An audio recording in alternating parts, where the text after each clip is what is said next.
আল্লাহ তাআলাকে যদি আমরা বলি, কোরআনুল কারীমকে যদি জিজ্ঞাসা করেন কোরআন বলো তো এক নম্বর ওয়াদাটা কি আল্লাহ দিলেন? আল্লাহ রাব্বুল আলামিন কোরআনের মাধ্যমে আমাদেরকে জানায় দিলেন।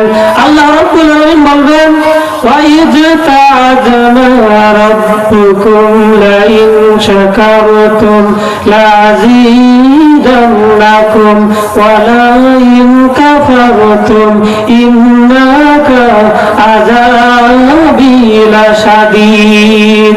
আল্লাহ রাব্বুল আলামিন কোরআনুল কারীমের সূরা ইব্রাহিমের 7 নম্বর আয়াতে উল্লেখ করেন।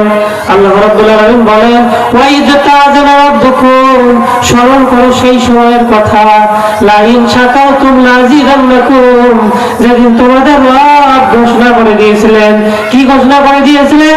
লাইন শাকারতুম, তোমরা আমার নিয়ামতের শুকরিয়া আদায় করো, লাযিদান্নাকুম ওয়া লাইন কাফারতুম, যদি আমার নিয়ামতের শুকরিয়া আদায় করতে পারো আমি তোমাদের নিয়ামত বাড়িয়ে দেব। আর যদি অস্বীকার করেন, আর যদি কুফরি করেন, আর যদি সীমা লঙ্ঘন করেন, আল্লাহ রাব্বুল আলামিন বলেন, ইন্নাকা আযাবি লাশাদীদ। আল্লাহ রাব্বুল আলামিন বলবেন আল্লাহর শাস্তি কিন্তু বড় কঠিন। সুতরাং আমরা যদি আল্লাহর নিয়ামতের শুকরিয়া আদায় করি, আল্লাহ আমাদের নিয়ামত বাড়িয়ে দিবেন। আর যদি নিয়ামতের না শুকরিয়া আদায় করেন, নাফরমানি করেন, সীমা লঙ্ঘন করেন, কুফরি করেন, না শুকরিয়া আদায় করেন, আল্লাহর কসম করে বলছি আপনারা যে নিয়ামতগুলো আল্লাহ দিয়েছেন এই নিয়ামতটুকু আল্লাহ কেড়ে নেবেন।